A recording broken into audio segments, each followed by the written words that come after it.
Good morning. KP college की online class में आप सभी का स्वागत है। आज हम होम साइंस के अंदर 7th चैप्टर उत्सर्जन तंत्र के अंदर वृक्क के कार्यों के बारे में पढ़ेंगे। अभी तक हमने वृक्क की बाहरी बनावट, आंतरिक बनावट के बारे में पढ़ा था और ये सभी पढ़ा था कि किस प्रकार से हमारे शरीर से उत्सर्जी पदार्थों को वृक्क के माध्यम से उत्सर्जी जो संस्थान है या तंत्र हैं उनके माध्यम से बाहर निकालते। आज हम पढ़ेंगे कि वृक्क के क्या क्या कार्य है, किस प्रकार से वो अपने कार्य को संपन्न करता है। सबसे पहला कार्य जो वृक्क का है वो है रक्त के संगठन को नियतांक पर बनाए रखना, यानी कि ये रक्त के संगठन को निश्चित रूप से बनाए रखता है। वृक्कों का सबसे महत्वपूर्ण काम रक्त के संगठन को नियतांक पर स्थिर रखना है। इसके लिए वृक्क रक्त से कई असामान्य अवयवों को बाहर निकालते हैं, यानी कि जो वृक्क का कार्य ये होता है कि जैसे वृक्क के अंदर वृक्क में जब रक्त पहुंचता है तो रक्त के अंदर जब अन्य अवांछित पदार्थ जैसे कि उत्सर्जी पदार्थ कहे हम या फिर अवांछित पदार्थ जिनकी हमारे शरीर में आवश्यकता नहीं होती है, उन अपशिष्ट पदार्थों को वृक्क रक्त के अंदर से बाहर निकाल देता है, यानी कि बाहर की ओर निष्कासित करते हैं। साथ ही उन पदार्थों को भी बाहर निकाल दिया जाता है जिनकी मात्रा सामान्य से अधिक रहती है। उसी के साथ अगर रक्त में जैसे कुछ पदार्थ की मात्रा अधिक बनती जा रही है जिनकी उनके रक्त में आवश्यकता नहीं है, उन सभी को भी बाहर निकाल दिया जाता है। जैसे अधिक मात्रा में रक्त में जब जल हो जाता है उसको बाहर निकाल दिया जाता है। जब ग्लूकोज की मात्रा अधिक हो जाती है तो उस ग्लूकोज को भी रक्त के अंदर से बाहर निकालना बहुत ज़्यादा जरूरी हो जाता है। असामान्य अवयव, दूषित विकार युक्त एवं व्यर्थ पदार्थों के अतिरिक्त रक्त में जैसे नाइट्रोजन है या गंधक युक्त प्रोटीन अगर हो जाते हैं कि चयापचय। अब जब कई बार क्या हो जाता है कि गंधक युक्त प्रोटीन का जब चयापचय के कारण जब नए उत्पादों का निर्माण होता है तो उन नए उत्पादों की जो मौजूदगी होती है उन सभी को भी हमारे शरीर से बाहर निकालना बहुत ज़्यादा जरूरी हो जाता है। अगर जैसे कि इन हानिकारक पदार्थों को, नाइट्रोजन गैस को या जैसे कि इन पदार्थों को बाहर ना निकाला जाए तो इनकी अधिकता रक्त में अधिक होती चली जाएगी, जो कि हमारे स्वास्थ्य के लिए अगर देखा जाए तो हानिकारक है। हानिकारक का मतलब यानी कि वो हमारे स्वास्थ्य संबंधी गड़बड़ियों को उत्पन्न कर सकते हैं। वृक्क इन्हें निष्कासित करने का कार्य करता है। मूत्र के समस्त ठोस संघटकों का लगभग आधा भाग यूरिया होता है, यानी कि जो हमारे शरीर में जो मूत्र का निर्माण होता है उत्सर्जी अंगों के अंदर, तो उस मूत्र का लगभग आधा हिस्सा जो होता है वो यूरिया का होता है। अतः इसका निष्कासन जो करना बहुत ज़्यादा जरूरी हो जाता है। ये निष्कासन का कार्य सारा वृक्क का ही होता है, क्योंकि वृक्क में यूरिया, यूरिक अम्ल, हाइपोरिक अम्ल, सोडियम और पोटेशियम के क्लोराइड, उसके अलावा जैसे सल्फेट है और अन्य जो हानिकारक पदार्थ होते हैं उन सभी को बाहर निकालना बहुत ही ज़्यादा जरूरी होता है। रक्त में उपस्थित आवश्यकता से अधिक जल का निष्कासन भी वृक्क के द्वारा ही किया जाता है। जब कई बार हमारे शरीर में रक्त में जल की मात्रा अधिक हो जाती है, यानी कि हमारे शरीर के द्वारा हमारी आवश्यकता से ज़्यादा अगर हम रक्त को ग्रहण करते हैं, या यूँ कहा जाए कि जितनी हमारे शरीर की मांग है उससे ज़्यादा अगर हम लोगों ने अगर हमने ज़्यादा जल ग्रहण किया तो अगर वो जल हमारे शरीर में जाने के बाद रक्त में मिल जाता है और रक्त में अगर उसकी मात्रा अधिक हो जाती है तो उसका को भी रक्त में निश्चित मात्रा में बनाए रखने का कार्य भी वृक्क का ही होता है। वृक्क में छनने की क्रिया बहुत ही सरल एवं सहज तरीके से होती है, जिससे कुछ आवश्यक पदार्थ जैसे कि होते हैं ग्लूकोज है, खनिज लवण है, विटामिन है, जल आदि सभी को भी छानने का कार्य आसानी से होता है। अब इन सब का पुनर्अवशोषण वृक्क नलिकाओं के द्वारा किया जाता है। कल हमने जब वृक्क की बनावट पढ़ी थी तो उसके अंदर वृक्क की नलिकाओं के बारे में पढ़ा था। तो जो ये आवश्यक पदार्थ है जिनकी वृक्क में आवश्यकता है, जैसे कि कुछ मात्रा में ग्लूकोज चाहिए, विटामिन चाहिए, प्रोटीन चाहिए होता है, तो ये जो पोषक तत्व है या आवश्यक तत्व हैं इनकी मांग जो हमारे शरीर में होती है तो उनका पुनर्अवशोषण इन्हीं वृक्क नलिकाओं के माध्यम से वृक्क के अंदर किया जाता है। इस प्रकार छनने के बाद जो पुनर्अवशोषण के बाद जो व्यर्थ पदार्थ बच जाते हैं, यानी कि जिन पदार्थों की आवश्यकता है वो हमारे शरीर में वृक्क के माध्यम से अवशोषित हो जाते हैं, और जिन पदार्थों की हमारे शरीर में आवश्यकता नहीं होती है उन सभी को उत्सर्जित पदार्थों के माध्यम के रूप में हमारे शरीर से उत्सर्जन तंत्र के द्वारा शरीर से मूत्र या मल के रूप में बाहर निकाल दिया जाता है। दूसरा जो वृक्क का कार्य है वो है विषों, औषधियों व रासायनिक पदार्थों का उत्सर्जन करना, यानी कि हमारे शरीर में बनने वाले जो जो अगर देखे जाए जो विष है यानी कि विषैले पदार्थ है उन सभी का उत्सर्जन भी वृक्क के माध्यम से ही होता है। वृक्क मूत्र उत्सर्जन के साथ साथ कई हानिकारक पदार्थों को भी उत्सर्जन करने का कार्य करते हैं। ये हानिकारक पदार्थ जैसे कि विष हो सकते हैं, औषधियाँ हो सकती है या रासायनिक पदार्थ भी हो सकते हैं, जो उन सभी का उत्सर्जन का कार्य भी वृक्क के माध्यम से ही होता है। ये शरीर के लिए अत्यधिक हानिकारक होते हैं, जैसे कि विष अगर हमारे शरीर में बनना लगता है या अत्यधिक मात्रा में अगर जैसे कि औषधियाँ ली जा रही है जो हमारे शरीर को बहुत अधिक मात्रा में प्रभावित कर सकती है, तो इन सभी का निष्कासन हमारे शरीर से किया जाना बहुत ही ज़्यादा जरूरी हो जाता है। इस प्रकार टॉक्सिन जो है रासायनिक पदार्थों को आदि का निष्कासन करते हैं। वृक्क शरीर को कई प्रकार के रोगों से रक्षा करते हैं और शरीर को जैसे हमारे शरीर में स्वस्थ बनाए रखने के लिए सहायता प्रदान करते हैं। उसके अलावा जो वृक्क का जो तीसरा कार्य है वो अम्ल क्षार का संतुलन करना, यानी कि अम्ल और क्षार के जो है हमारे शरीर में बैलेंस बनाए रखना भी वृक्क का ही कार्य होता है। वृक्क अम्ल और क्षार संतुलन करने का कार्य करते हैं। यह क्षारीय और अवाष्पशील अम्ल जो होते हैं उनके मूलांकुरों को दूर करने का कार्य करते हैं। वृक्क द्वारा अम्लीय और क्षारीय पदार्थ जो होते हैं उनको छानने का कार्य किया जाता है, क्योंकि हमने जब पढ़ा था तब कि वृक्क की जब बनावट पढ़ी थी तब हमने पढ़ा था उसमें कि नेफ्रॉन जो होते हैं उसमें वृक्क नलिकाओं के माध्यम से वृक्क के अंदर जो है उसमें अनावश्यक और आवश्यक पदार्थों को छानकर अलग कर दिया जाता है, जिससे रक्त में कई बार क्या होता है हाइड्रोजन का आयन सांद्रण स्थिर रहता है। फलतः रक्त का जो पीएच भी अगर देखा जाए तो वो संतुलित रहता है, जैसे कि ना तो पीएच घट सकता है ना ही बढ़ सकता है। इस प्रकार वृक्क जो है वो रक्त को नियतांक से अधिक अम्लीय और क्षारीय नहीं होने देते, यानी कि जो रक्त का जो पीएच बैलेंस है उसको हमेशा स्थिर बनाए रखते हैं। रक्त का जो सामान्य पीएच बैलेंस होता है वो हमने रक्त वाले चैप्टर में पढ़ा था, जो कितना होता है कि 7.36 से लेके 7.41 के लगभग होता है। अगला जो कार्य है वृक्क का वो है लवणों का निष्कासन एवं पुनर्अवशोषण करना, यानी कि जिन लवणों की अधिकता हो जाती है हमारे शरीर में, जिनकी आवश्यकता नहीं होती है उनको बाहर निकाल दिया जाता है, और जिनकी हमारे शरीर में आवश्यकता होती है उनको हमारे शरीर के अंदर अवशोषित करके रख लिया जाता है। वृक्क से पोटेशियम, कैल्शियम, सोडियम के क्लोराइड, फास्फेट, सल्फेट और जो ऑक्सोलेटेड जैसे पदार्थ है उन सभी का उत्सर्जन किया जाता है। इनमें से अधिकांश जो होते हैं वो भोजन के द्वारा हमें सब्जियों के माध्यम से प्राप्त होते हैं। जब हम जैसे मनुष्य जब भोजन करता है तो वो फल, सब्जियां वगैरह, दालें इन सभी का अपने भोजन में उपयोग में लेता है। तो जो सब्जियां होती है उन सब्जियों के माध्यम से उसको कई तरह के खनिज लवण जैसे कि कैल्शियम है, फास्फोरस है, तो विटामिन से कुछ मात्रा में या कुछ तरह के खनिज लवण, सोडियम वगैरह, सल्फेट है, इन सभी की जो हमारे शरीर में मांग जो होती है वो सब्जियों के माध्यम से पूरी होती है। अब जब ये इनकी अधिकता हो जाती है तो उन अधिकता युक्त पदार्थों को शरीर से बाहर निकालना बहुत ज़रूरी हो जाता है, जो कि वृक्क के माध्यम से ही होता है। रक्त जो है वो हल्का क्षारीय प्रकृति का होता है। लवण की प्रकृति अम्लीय, क्षारीय और उदासीन हो सकती है, यानी कि जो लवण है वो उदासीन भी हो सकते हैं, यानी कि ना क्षारीय है ना ही वो अम्लीय है, यानी कि उदासीन है। रक्त की क्षारीयता को बनाए रखने के लिए अतिरिक्त जो लवण होते हैं रक्त के अंदर उनको हमारे शरीर से बाहर निकालना बहुत ज़रूरी हो जाता है। अब रक्त में कई बार क्या होता है कि जैसे कि सोडियम है, जैसे कैल्शियम है,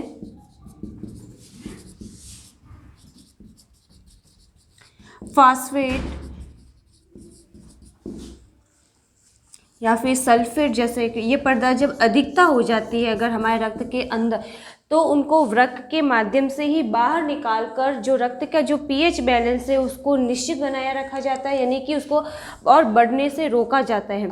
साथ ही इन लवणों को बाहर निकाल के जो रक्त की जो प्रकृति है उसको क्षारीय प्रकृति रहती है, उस क्षारीय प्रकृति को अम्लीय होने से और उदासीन होने से रोकने का कार्य भी वृक्क के माध्यम से ही किया जाता है। वृक्क जो होते हैं वो इन अनावश्यक पदार्थों को जिनकी आवश्यकता नहीं होती है अधिक हमारे शरीर में, उनको बाहर निकाल कर छोड़ देते हैं, यानी कि शरीर से बाहर उत्सर्जित कर देते हैं। ये लवण जो शरीर के लिए लाभदायक एवं आवश्यक होते हैं उनका पुनर्अवशोषण भी वृक्कों के माध्यम से ही किया जाता है, यानी कि उनको जब शरीर में आवश्यकता होती है तो उनको शरीर में लेकर जमा कर दिया जाता है, वृक्क में लेकर अवशोषित करके रख लिया जाता है। अब जो रक्त का जो अगला कार्य है वो है हाइड्रोजन आयतन के सांद्रण को बनाए रखना। हाइड्रोजन आयतन के सांद्रण को बनाए रखना यानी कि वृक्क द्वारा अमोनिया उत्पन्न होता है। अमोनिया एक तरह की जो गैस है या जो अम्लीय पदार्थ है उसकी जो क्षारीय पदार्थ है उसकी उत्पत्ति होती है। तो उस क्षारीय पदार्थ को हमारे शरीर के माध्यम से निश्चित रूप में रखे, यानी कि उसके आयतन को सांद्रण रूप में स्थिर कर दिया जाता है, जो कि हमारे शरीर के लिए बहुत ही ज़्यादा उपयोगी या योगदान करने में सहायता करता है। फिर है नए पदार्थों का निर्माण करना। वृक्क का जो अगला कार्य है नए पदार्थों का निर्माण करना। वृक्क से एक विशेष प्रकार का द्रव निकलता है, यानी कि वृक्क के अंदर से एक विशेष प्रकार का द्रव कहे या स्राव कहे वो बाहर की ओर निकलता है। यह द्रव्य धमनी तनाव से संबंधित होता है। ये जो द्रव निकलता है वो वृक्क के अंदर पाई जाने वाली धमनियों से के तनाव से संबंधित होता है। जैसे ही इस विशेष द्रव्य की मात्रा अधिक होती है रक्तचाप बढ़ जाता है, यानी कि जब वृक्क के अंदर जो वृक्क के अंदर निकलने वाले द्रव की मात्रा अधिक होगी तो उसकी वजह से रक्तचाप बढ़ जाएगा। रक्तचाप जो हमने पढ़ा था, रक्तचाप यानी कि ब्लड प्रेशर जो है वो बढ़ जाएगा, यानी कि रक्त को आगे की ओर बहने के लिए लगने वाला दबाव जो है उसकी मात्रा में वृद्धि हो जाएगी। वृक्क नए पदार्थों के निर्माण करते हैं, जैसे कि अमोनिया है, हाइपोरिक अम्ल है, अकार्बनिक फास्फेट है, इन सभी का निर्माण में अपना योगदान देते हैं। इनमें से अमोनिया रक्त के अम्ल क्षार संतुलन को संरक्षित करने में मदद करते हैं। जो अमोनिया है वो रक्त के अंदर अम्ल और क्षार का जो अपना जो संतुलन बनाए रखने में अपना अलग से योगदान देते हैं। अगला जो कार्य है वो है रसाकर्षी या परिष्ण दाब को नियंत्रित करना। वृक्क जो है रसाकर्षी दबाव यानी कि ऑस्मेटिक जो प्रेशर होता है उसको हमेशा नियंत्रित बनाए रखते हैं। वृक्क द्वारा अतिरिक्त जो जल है या अम्ल क्षार है उसको निष्कासित करके हमारे शरीर से बाहर निकालने का कार्य किया जाता है। इनके साथ ही अम्ल के जो मूलांकुर को भी दूर करने का कार्य किया जाता है। वृक्क के द्वारा जल छन जाने से परिसरण दबाव जो है या रक्त का जो आयतन है वो रक्त स्थिर होकर रसाकर्षी दबाव को बनाए रखने में हमेशा अपना सहयोग देते हैं। स्थिर को जो रसाकर्षी दबाव अगर देखा जाए, जो ब्लड का जो प्रेशर होता है यानी कि जो वॉल्यूम है, अगर जो ब्लड की जो वॉल्यूम देखी जाए उसकी जो मात्रा है उसको नियमित और नियंत्रित बनाए रखने में हमेशा ये अपना सहयोग देते हैं। इसी क्रिया के कारण चाहे जितना भी जल पिया जाए रक्त के आयतन में शरीर में जल संतुलन बनाए रखकर रक्त के प्लाज्मा के आयतन को भी बनाया रखते हैं, यानी कि रक्त में जल की अधिकता को होने से रोकते हैं। अतिरिक्त रक्त जो होता है उसको हमारे शरीर के माध्यम से यानी कि उत्सर्जी अंगों के माध्यम से मूत्र के रूप में बाहर निकाल दिया जाता है। यानी कि अगर कोई व्यक्ति अधिक मात्रा में जल को पीता है तो वो उसके लिए हानिकारक नहीं है। अधिक जल पिया जाएगा तो भी वो हमारे शरीर के जो अन्य जो कार्यों में सहयोग देगा। सहयोग देने की वजह से क्या होता है, जो अन्य जो क्रियाएं हैं वो नियमित और नियंत्रित रूप से हो पाती है और जो वृक्क है वो अपना कार्य भी नियमित रूप से कर पाते हैं। लेकिन जो वृक्क है वो रक्त में इन जल की अधिकता को वैसे भी नहीं होने देते हैं, यानी कि हमेशा नियमित और नियंत्रित बनाए रखते हैं। अगला जो कार्य है वो है रक्त के कुछ निश्चित आयनों को इष्टतम सांद्रता को बनाए रखना, यानी कि वृक्क में अवकल पुनर्अवशोषण की क्षमता होती है। जो कि इसी के कारण रक्त में कुछ विशिष्ट अवयवों को इष्टतम सांद्रता को बनाए रखते हैं, यानी कि उसकी सांद्रता हमेशा एक समान बनी हुई रहती है। वृक्क हाइपोक्सिया की अवस्था में भी रक्तचाप को नियंत्रित रखते हैं। जब हाइपोक्सिया हो जाता है तो उस स्थिति में भी जो हमारे शरीर में रक्त को बहने के लिए जो ब्लड प्रेशर की आवश्यकता होती है, हमेशा उसको नियंत्रित बनाए रखते हैं। कभी कभी शरीर में रेनिन की अधिक मात्रा बढ़ जाती है, जिससे हाइपोक्सिया की स्थिति उत्पन्न हो जाती है। इस स्थिति से शरीर का जो रक्तचाप है वो काफ़ी मात्रा में प्रभावित होता है, यानी कि जो ब्लड प्रेशर है वो अधिक मात्रा में प्रभावित होता है, जिसकी वजह से वृक्क अपना अनियंत्रित रक्तचाप को नियंत्रित करने का कार्य भी वापस करता है।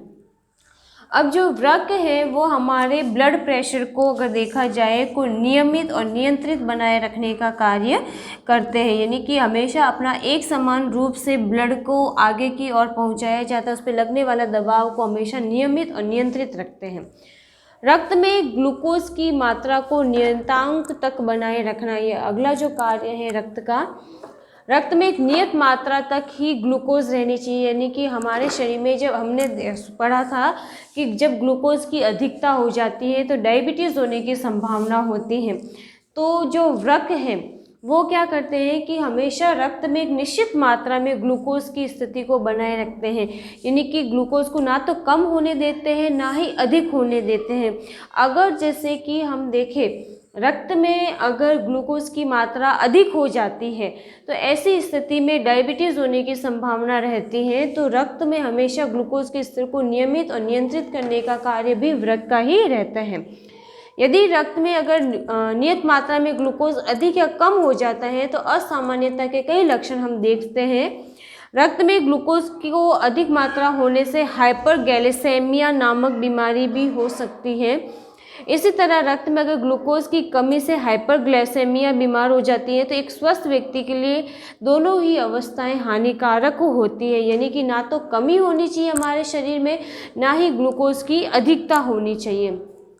सामान्य अवस्था में जो वृक्क होते हैं वो शर्करा का उत्सर्जन नहीं होता है, यानी कि वृक्क के माध्यम से सामान्य स्थिति में स्वस्थ व्यक्ति के शरीर में अधिक मात्रा में जो शर्करा है वो शरीर से बाहर नहीं निकाली जाती है।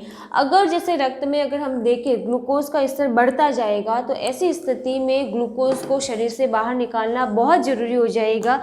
तो मूत्र के माध्यम से ग्लूकोज को काफ़ी मात्रा में शरीर से बाहर निष्कासित कर दिया जाता है और हमारे रक्त में ग्लूकोज का जो नियमित मात्रा में बनाए रखा जाता है।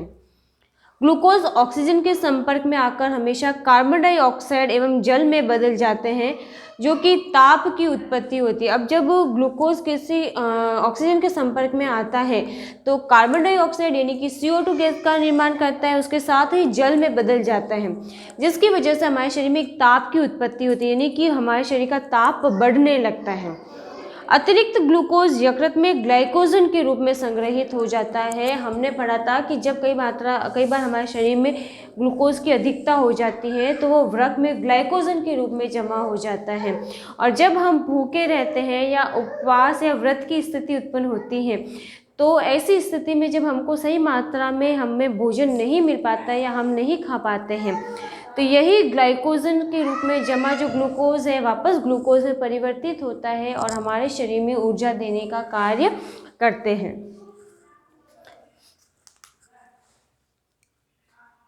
जब डायबिटीज़ की अवस्था में ग्लूकोज का CO2 और जल में बदलना संभव नहीं हो पाता, यानी कि जब किसी व्यक्ति के शरीर में ग्लूकोज की अधिकता हो जाती है तो ऐसी स्थिति में ग्लूकोज जो होते हैं वो CO2 और जल में बदल नहीं पाते, यानी कि वो अपनी ही स्थिति में बने रहते हैं।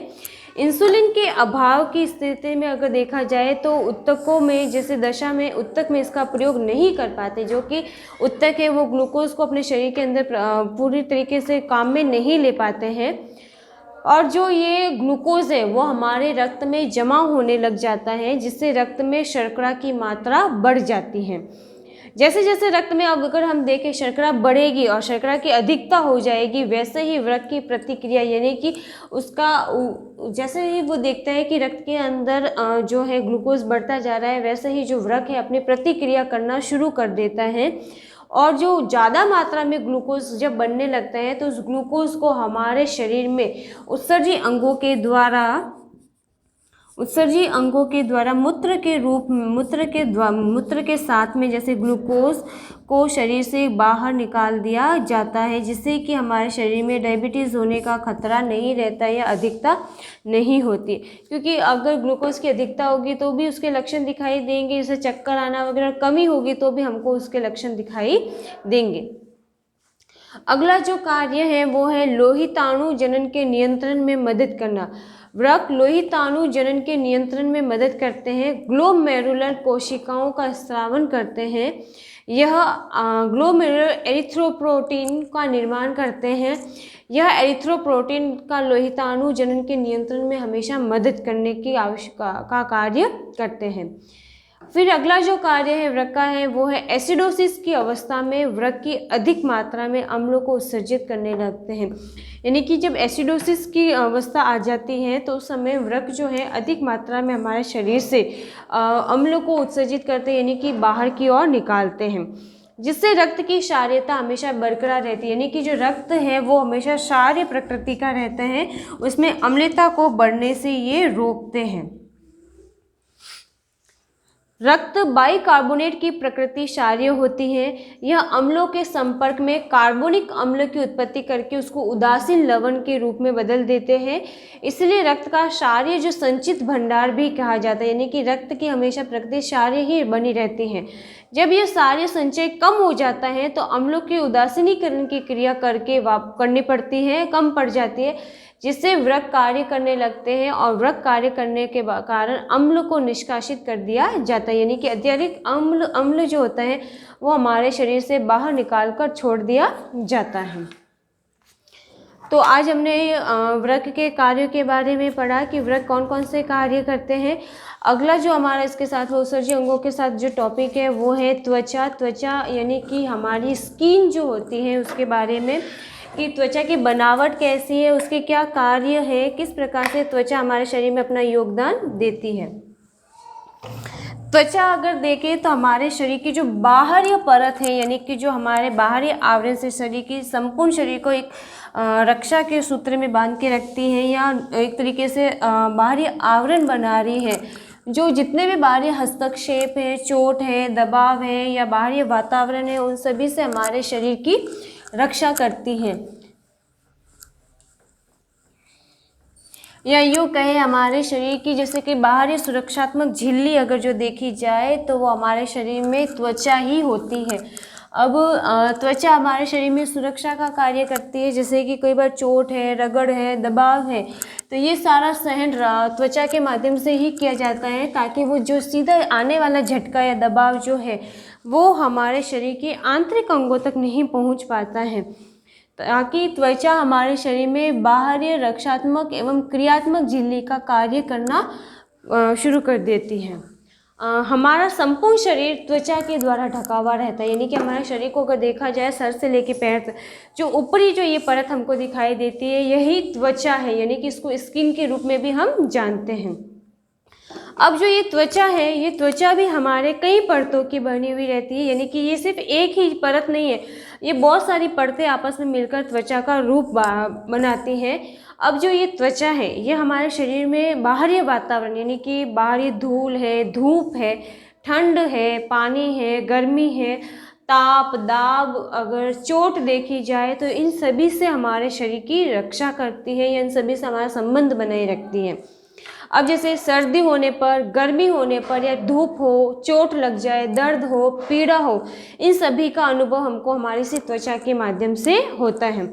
अब अगर देखा जाए तो ये त्वचा क्या करती है, हमारे शरीर में कोमल अंगों की रक्षा करती है, यानी कि त्वचा जो बाहरी आवरण बना रही है, बाहरी परत का कार्य कर रही है, तो जिससे की वजह से ये आंतरिक अंगों को एक सुरक्षा प्रदान करती है, जिससे ना तो आंतरिक अंगों को चोट लग पाती है, ना ही आघात पहुंच पाता है या रगड़ हो पाती है। इतना ही नहीं, त्वचा बाहरी उत्सर्जन वर्ज्य पदार्थों को उत्स्रावन करती है। अब हम देखते हैं कि हमारी त्वचा के माध्यम से अगर जैसे हम धूप में बैठे हैं या बाहर ज़्यादा कार्य करते हैं तो हमारे शरीर से पसीना निकलना शुरू होता है। ये पसीना इसी त्वचा के माध्यम से बाहर निकाला जाता है, और अगर देखा जाए तो ये जो पसीना है ये उत्सर्जी पदार्थ है या वर्ज्य पदार्थ कहे, जिसकी हमारे शरीर में कोई भी आवश्यकता नहीं है। जिस इन वर्ज्य पदार्थों को त्वचा पसीने के रूप में हमारे शरीर से बाहर निकाल कर स्रावित कर देती है। यह हमारे शरीर का एक महत्वपूर्ण एवं एक आवश्यक अंग भी हम इसको कह सकते हैं। अब जो त्वचा की बनावट है ये दो परतों में होती है, एक तो बाहरी त्वचा और एक होती है आंतरिक त्वचा।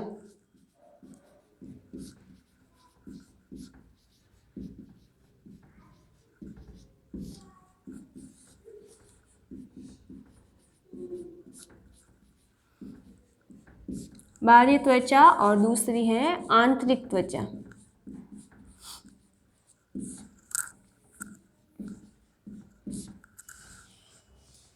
अब जैसे बाहरी त्वचा देखी जाए, बाहरी त्वचा कोशिकाओं का ही स्तर होता है, यानी कि कोशिकाओं से मिलकर ही त्वचा का निर्माण होता है, जो भ्रूण की एक्टोडर्म से बनता है। यह आच्छादक कोशिकाओं की बनी होती है। हमने जब पहला चैप्टर पढ़ा था कोशिका, उसमें हमने आच्छादक कोशिका के बारे में ये पढ़ा था कि कोशिकाएं आपस में मिलकर, जब एक ही समान आकार की कोशिकाएं आपस में मिलती हैं, एक ही कार्य की कोशिकाएं मिलती हैं, तो उत्तक का निर्माण करती हैं। अब उत्तक के अंदर हमने पढ़ा था आच्छादक उत्तक। यही आच्छादक उत्तक या जो कोशिकाएं हैं, यानी कि जब आच्छादक उत्तक के अंदर की जो कोशिकाएं हैं वे सभी मिलकर हमारे शरीर में बाहरी त्वचा का निर्माण करती हैं। अब परतों के रूप में सजी हुई रहती है, यानी कि एक परत, दो परत, तीन परत, इस तरीके से सजी रहती है। इनके बीच में मैट्रिक्स पदार्थ की मात्रा जो रहती है वो थोड़ी कम रहती है, जिसकी वजह से ये क्या करती है, आपस में एक दूसरे से जुड़ी हुई और सटी हुई रहती है, यानी कि परत दर परत का काम करती है।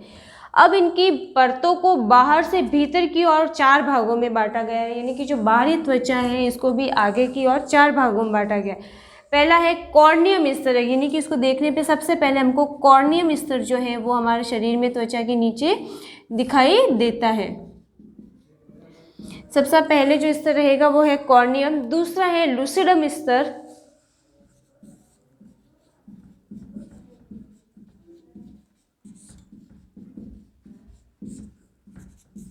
और जो इसका तीसरा स्तर है वो है ग्रेनुलोसम स्तर,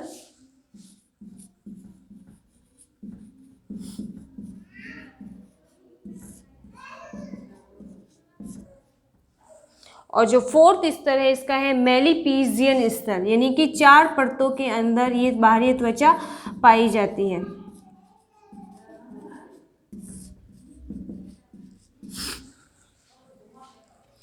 पहला है कॉर्नियम स्तर। कॉर्नियम स्तर बाहरी त्वचा का सबसे बाहरी भाग होता है, यानी कि जो बाहरी त्वचा है इसका सबसे बाहरी वाला भाग है, ये है कॉर्नियम स्तर। इसकी कोशिकाएं आकार में चपटी होती है, शल्काकार, चपटी यानी कि थोड़ी दबी रहती है, शल्कों के आकार की होती है। इन कोशिकाओं में जीव द्रव्य सूख जाता है। इनमें स्थित कैरिटोहाइलिन नामक प्रोटीन कैरेटिन अथवा श्रृंग में बदल जाते हैं, और इन कोशिकाओं को किरेटिन कोशिकाएं भी कहते हैं। इनका जो नाम है, इनको किरेटिन कोशिकाओं के इस नाम से भी जानते हैं। ये कोशिकाएं निरंतर त्वचा से उतरती रहती है तथा त्वचा को साफ एवं स्वस्थ बनाए रखती है, यानी कि जो हमारी त्वचा का बाहरी हिस्सा है, हम देखते हैं कई बार ये त्वचा निकलना शुरू करती है और वापस नई त्वचा इधर आने लगती है, तो ये त्वचा धीरे धीरे रगड़ खाकर या बाहरी प्रभाव या वातावरण के संपर्क में आने की वजह से धीरे धीरे खुरद कर या खुरच कर निकलना अपने आप शुरू करती है, और इसकी जगह नई त्वचा आना शुरू हो जाती है। और ये त्वचा जो है हमारे शरीर में स्वस्थ, साफ एवं जो एकदम खिलती स्किन का निर्माण करती है। जो दूसरी त्वचा है यानी कि स्तर है वो है लूसिडम स्तर। यह स्तर कॉर्नियम स्तर के ठीक नीचे होता है, यानी कि जो बाहरी त्वचा है इसके ठीक नीचे वाला स्तर जो है वो है लूसिडम स्तर। इसकी कोशिकाएं पारदर्शक होती हैं एवं चपटी होती है। पारदर्शक यानी कि जिसके आर पार हम आसानी से देख सकते हैं, यानी कि इसका कोई भी रंग रूप इतना नहीं होता, आराम से इसके आर पार हम देख सकते हैं। ये कोशिकाएं बाहर की ओर खिसकती रहती हैं और कॉर्नियम स्तर का निर्माण करती है, यानी कि जो लूसिडम स्तर जो है ये हमेशा बाहर की ओर खिसकते हुए जाते हैं, अपना वृद्धि करते हैं, जिसकी वजह से कॉर्नियम स्तर का निर्माण होना संभव होता है। इनमें एलाइडिन नामक प्रोटीन पाया जाता है। अब अगर हम तो अपनी त्वचा देखें तो त्वचा में सबसे जो बाहरी त्वचा है इसके ऊपर कुछ केशों जैसे समान संरचना देती है, नहीं कि हल्के से छोटे छोटे बाल दिखाई देते हैं, और ध्यान से देखें तो इनके अंदर छोटे छोटे छिद्र भी हमको दिखाई देते हैं। तो इन छिद्रों के माध्यम से जैसे पसीने का है या उत्सर्जित पदार्थ है वो बाहर निकाले जाते हैं, और जो ये केश है ये हमारे शरीर में विभिन्न जैसे कि आने वाले अवांछनीय पदार्थों को अंदर जाने से भी रोकते हैं। फिर तीसरा जो है वो है ग्रेनुलोसम स्तर, यानी कि इसका जो तीसरा स्तर है वो ग्रेनुलोसम, यह लूसिडस स्तर के ठीक नीचे की ओर पाया जाता है। इसकी कोशिकाएं जो होती हैं अंडाकार होती हैं, यानी कि अंडे के समान इसका आकार होता है। इस तरीके से इसकी कोशिकाएं पाई जाती हैं। इनमें कीरेटोहाइलिन नामक प्रोटीन के कण जमा होते जाते हैं। इनके अंदर कीरेटिन नामक प्रोटीन जो होता है, कीरेटिन हाइलिन नामक प्रोटीन जो होते हैं उसके कण छोटे छोटे मिलकर इसको जमा कर इसको बनाते हैं। इनकी कोशिकाएं बाहर की ओर खिसकती हुई चपटी हो जाती है और लूसिडम स्तर का निर्माण करती है, यानी कि जब ये कोशिकाएं बाहर की ओर निकलती जाती हैं तो उसी की वजह से जो दूसरी परत हमने पढ़ी थी लूसिडम स्तर, इसका निर्माण होना संभव हो जाता है। फोर्थ जो है वो है मेलिपीजियन स्तर, यानी कि हमारे त्वचा का सबसे आंतरिक भाग जो होता है वो है मेलिपीजियन स्तर। ये स्तर बाहरी त्वचा को सबसे भीतरी स्तर यानी कि सबसे अंदर का स्तर होता है। इनकी कोशिकाएं स्तंभाकार होती है, यानी कि जो इनकी कोशिकाएं स्तंभ के आकार की लंबी रहती है हमेशा ये कोशिकाएं, तथा बार बार विभाजित होकर एक नई परत बनाती है। ये कोशिकाएं धीरे धीरे विभाजित होती है, यानी कि टुकड़ों में विभाजित होकर ऊपर की ओर बढ़ती है, नीचे की ओर बढ़कर दो कोशिकाओं में बदलती रहती है हमेशा, जिसकी वजह से क्या होता है कि नई कोशिका के निर्माण में ये अपना सहयोग देती हैं। बाहर की ओर खिसककर इनकी कोशिकाएं स्तंभाकार से गोलाकार होती हैं। इसी स्तर में रंग कण पाए जाते हैं जो त्वचा को रंग प्रदान करते हैं, यानी कि जो मेलिपीजियन कोशिकाएं इनके अंदर वर्णक उपस्थित होते हैं जो हमारे शरीर का रंग रूप निश्चित करते हैं। यानी कि अगर इन वर्णकों की उपस्थिति देखी जाए, अधिक होगी उपस्थिति तो उसकी वजह से जो व्यक्ति का रंग होगा वो गहरा होगा, और इनकी वर्णकों की उपस्थिति कम होने पर व्यक्ति का जो रंग है वो गोरा रहेगा। यानी कि जिन व्यक्तियों का रंग गोरा रहता है उनमें इन तत्वों की कमी पाई जाती है, और जिनमें अधिकता होती है उनका रंग थोड़ा गहरा पाया जाता है। बाहरी त्वचा के सतह पर हमें छोटे छोटे रोम या बाल जैसी संरचना दिखाई देती हैं, उसके साथ में हमको छोटे छिद्र भी दिखाई देते हैं, और इन छिद्रों से हमेशा पसीना निकलता ही रहता है, क्योंकि ये पसीना हमारी त्वचा को मुलायम बनाए रखता है और अनावश्यक पदार्थों को शरीर से बाहर निकालकर हमारी त्वचा को स्वस्थ बनाए रखने में भी अपना सहयोग प्रदान करता है। फिर है हमारी अंतः त्वचा, यानी कि आंतरिक त्वचा के बारे में हम पढ़ेंगे। अंतः त्वचा कहे चाहे आंतरिक त्वचा कहे तो एक ही है। ये त्वचा का यह भाग भ्रूण के मेसोडर्म से बनता है। इनमें भी कई परतें होती हैं जो संयोजी उत्तक के मिलने से बनती हैं, यानी कि हमने जब उत्तक पढ़े थे, पहला उत्तक था आच्छादक, दूसरा हमने पढ़ा था संयोजी उत्तक। अब ये जो संयोजी उत्तक मिलते हैं तो आंतरिक त्वचा का निर्माण होता है। संयोजी उत्तक यानी कि वे उत्तक जिनमें ये जो उत्तक होते हैं ये आपस में चिपके हुए रहते हैं। इनके अंदर जो देखा जाए तो गैप बहुत कम रहता है, यानी कि एक दूसरे से हमेशा जुड़े हुए रहते हैं, इसीलिए इनके नाम के आधार पर इनका नाम है संयोजी उत्तक। त्वचा के इसी भाग में रक्त वाहिनियाँ तथा तंत्रिका तंतु होते हैं, यानी कि जो आंतरिक त्वचा है इसके अंदर हमारे शरीर में रक्त वाहिनियों का जाल पाया जाता है जो कि रक्त के हस्तांतरण को, रक्त परिसंचरण का कार्य करती है। उसके अलावा तंत्रिका तंतु पाए जाते हैं जो कि संवेदनाओं को हमारे शरीर से पहुंचाने का कार्य करते हैं। त्वचा के अंदर की अगर संरचना देखी जाए तो सबसे पहले हम देखेंगे रक्त वाहिनियाँ। रक्त वाहिनियाँ क्या करती है? रक्त के परिसंचरण का कार्य करती हैं, जो कि रक्त के माध्यम से पोषक तत्वों को शरीर के विभिन्न हिस्सों में, त्वचा के विभिन्न हिस्सों में पहुंचाने का कार्य करती है। फिर जो दूसरा कार्य है वो है मेलानोफोर कोशिकाएं, यानी कि इसका जो दूसरा कार्य है वो है मेलानोफोर कोशिकाएं। इसकी संरचना